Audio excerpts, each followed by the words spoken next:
Условувањето на Бугарија кон Македонија за добивање датум за старт на преговори стана услов и за Европската унија, откако документот кој вчера го објави опозицијата се појави и на веб страната на австрискиот парламент. Со ова станува јасно дека сега не само Бугарија, туку и унијата бара Македонија да се откаже од својот македонски јазик, малцинство и добар дел од својата историја.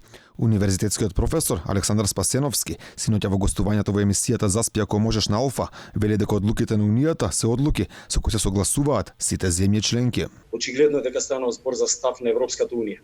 Европската унија ги носи одлуките со консензус.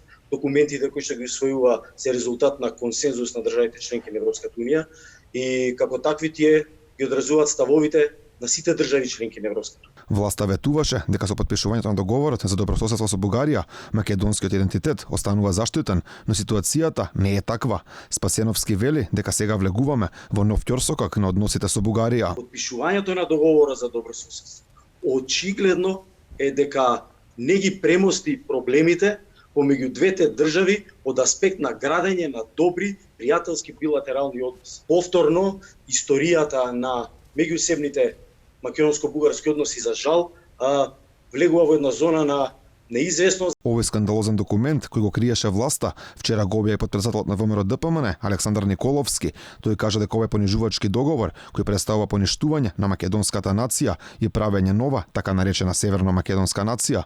Димитров пак го нарече Николовски политички лешинар затоа што го објави договорот кој се криеше од граѓаните, а според кој Македонија ќе треба да се откаже од својот јазик, малцинство и добар дел од историјата.